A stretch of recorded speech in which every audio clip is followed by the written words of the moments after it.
Here we go. Everybody needs to be quiet. Okay, so the best way to explain this problem is by using flow rider and T-frame. Crap, no. Don't do this to me. I got it, Chris. It's cool.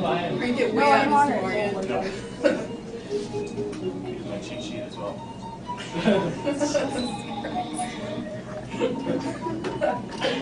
Central angle's 45 degrees, gotta find the perimeter of this octagon that is regular. Next thing you know, I use the soul of Socato. Then I do the math, find the side length only half. Times by 2 and then by 8 so I can get the rest. Next thing you know, I use the cosine to find the apartment, plug it in, get 407, yo.